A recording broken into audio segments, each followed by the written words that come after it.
నితీష్ కుమార్ ప్రభుత్వంపై విశ్వాస పరీక్ష కోసం ప్రత్యేకంగా సమావేశమైన బీహార్ అసెంబ్లీలో వాడివేడిగా చర్చ జరుగుతోంది.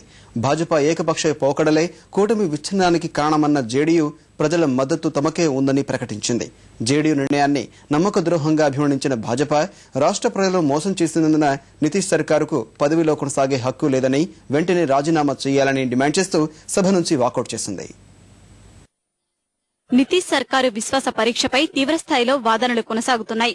జేడీయూ భాజపా కూటమి విచ్ఛిన్నానికి మీరే కారణమని ఆ పార్టీ నేతలు ఆరోపణలకు దిగడంతో విశ్వాస పరీక్ష కోసం సమావేశమైన ప్రత్యేక సమావేశం వాడివేడిగా సాగుతోంది. నితీష్ అభ్యర్థన మేరకు ఏర్పాటైన ప్రత్యేక సమావేశాల్లో సభలో పార్టీల బలాబలాలను బట్టి స్పీకర్ సమయం కేటాయించారు. విశ్వాస తీర్మానంపై జేడీయూ చర్చను ప్రారంభించింది. అధికార పార్టీ తరపున సభలో మాట్లాడిన మంజీత్ కుమార్ సింగ్ సభలో తమ ప్రభుత్వం విశ్వాస పరీక్ష ఎందుకు ప్రవేశపెట్టాల్సి వచ్చిందో వివరించారు. భాజపా ఏకపక్ష పోకడలు, విధానపరమైన విభేదాలే ఇందుకు కారణమని, రాష్ట్రంలో అందుకే సంకీర్ణ సర్కారు కొనసాగలేదని తెలిపారు. ఎన్డీఏ నుంచి జేడీయూ బయటికి రావడంపై భాజపా చేస్తున్న విమర్శల్ని కొట్టిపారేసిన కుమార్ సింగ్ తమది నమ్మక ద్రోహమైతే గతంలో భాజపా వివిధ రాష్ట్రాల్లో తీసుకున్న నిర్ణయాలను ఏమనాలని ప్రశ్నించారు.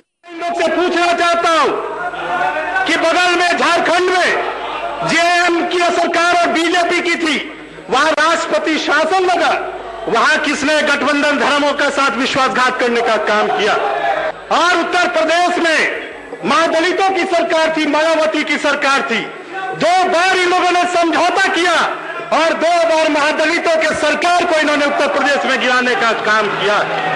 अध्यक्ष महोदय, इनका गठबंधन उड़ीसा में था बीजू जनता दल से, और वहां भी इन लोगों ने गठबंधन तोड़ के उस पार्टी के साथ विश्वासघात करने का काम किया।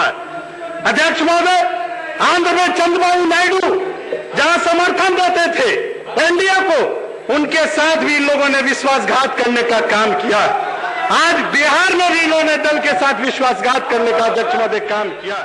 అటల్ బిహారీ వాజ్పేయి నాయకత్వ సమయంలో 14 పార్టీలు ఎన్డీఏలో ఉంటే ఇప్పుడు ఎన్డీఏలో కేవలం 2 పార్టీలే ఉండే పరిస్థితి ఎందుకొచ్చిందో భాజపానే చెప్పాలని జేడీయూ ప్రశ్నించింది. భాజపా మోడీని ప్రధానమంత్రిని చేయాలని చూస్తోందని, అలాంటి వ్యక్తి ప్రధాని అయ్యేందుకు ఎవరూ అంగీకరించారని జేడీయూ విమర్శించింది. ఈ నేపథ్యంలో సభలో తీవ్ర గందరగోళం చోటు చేసుకుంది.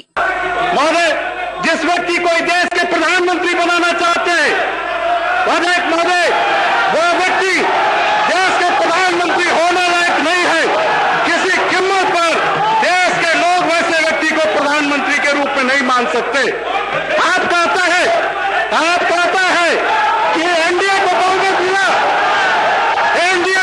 मिला, अगर आप नीतीश कुमार को नेता मान के चुनाव नहीं लड़े थे, आपका एक सीट भी चुनाव आप जीतने का काम नहीं करते। बहुत बहुत धन्यवाद। అధికార పార్టీ వాదనల్ని పూర్తిగా తప్పుపట్టిన భాజపా నితీష్ సర్కారు తీరుపై విరుచుకుపడింది. కూటమిగా ప్రజల్లోకి వెళ్లి విజయం సాధించిన అనంతరం జేడీయూ ఇలా వ్యవహరించడం ఏమాత్రం సరైంది కాదని భాజపా విమర్శించింది. జేడీయూ ముమ్మాటికి రాష్ట్ర ప్రజలను మోసం చేసిందని, నమ్మక ద్రోహం చేసిందని, అందుకే విశ్వాస తీర్మానాన్ని వ్యతిరేకిస్తున్నామని భాజపా ప్రకటించింది.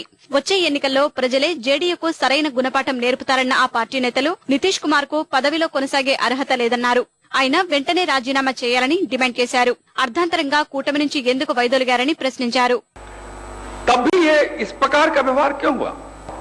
नैतिकता की बात, सिद्धांत की बात, विचारधारा की बात, इसके कारण मैं अनुमान करता था कि चूंकि आप एनडीए विधायक दल के नेता के नाते मुख्यमंत्री थे, आप एनडीए विधायक दल के नेता के नाते इस्तीफा देते। मेरे मित्र बड़ा जोर शोर से भाषण दे रहे। चुनाव में नीतीश जी के चेहरे को देख के वोट मिला है। नीतीश जी का चेहरा किसने आगे किया है? भारतीय जनता पार्टी ने नीतीश कुमार के चेहरे को आगे किया था, लेकिन आपने ऐसा नहीं किया। ये आपसे अपेक्षा बिहार के लोगों को नहीं थी, हमको भी नहीं थी। ये हम नहीं सोच सकते। విశ్వాస పరీక్షకు ముందు మాజీ ఉప ముఖ్యమంత్రి సుశీల్ కుమార్ మోడీ ఇంట్లో సమావేశమై భాజపా ఎమ్మెల్యేలు సభలో వ్యవహరించాల్సిన వైఖరిపై చర్చించారు. జేడీయూ నమ్మక ద్రోహాన్ని సహించేది లేదని ప్రకటించిన భాజపా చివరకు సభ నుంచి వాకౌట్ చేసింది. సభలో తమకు సంపూర్ణ మెజారిటీ ఉందన్న అధికార పక్షం ప్రజల ఆకాంక్షలు తప్ప భాజపా విమర్శల్ని పట్టించుకునేది లేదని స్పష్టం చేసింది. బీహార్ శాసనసభలో ప్రస్తుతం నితీష్ కుమార్ మాట్లాడుతున్నారు. ప్రత్యక్షంగా చూద్దాం. हमारा कार्यक्रम समावेशी है, सबको साथ लेकर चलने वाला। हमने इसकी प्रशंसा की। हमने कहा बिहार पहला राज्य है जिसने पंचायती राज संस्थाओं में और नगर निकायों में 50% का आरक्षण दिया है, और कहीं बाद में कुछ किया गया, कहीं सोचा जा रहा होगा तो इसको माना गया कि हम किसी की आलोचना कर रहे हैं। हम तो अपनी बात कर रहे हैं। ये तो भाई साझा उपलब्धि थी, साझा सरकार थी, इस पर तो अभिमान होना चाहिए था। इस पर परेशानी क्यों होने लगी? हमने कहा कि गठबंधन चलाने के तौर तरीके हैं। देश का नेतृत्व कैसा होना चाहिए? देश का नेतृत्व ऐसा होना चाहिए जो सबको लेकर चले। और हमने कहा कि देश के जो हालात हैं, इसमें गठबंधन का दौर चलेगा। किसी पार्टी को यह भ्रम नहीं होना चाहिए कि उनकी अकेले की कोई सरकार दिल्ली में बन सकती है। यह भ्रम है, किसी की सरकार नहीं बन सकती है। यह गठबंधन की सरकार बनेगी। तो गठबंधन कैसे चलाना चाहिए? हमने याद किया अटल जी के नेतृत्व को, अटल जी के कार्यशैली को, किस तरह से अपने सहयोगियों को सम्मान देते थे, किस तरह से सबको साथ लेकर चलने की कोशिश करते थे। हमने अटल जी के कार्यशैली की प्रशंसा की।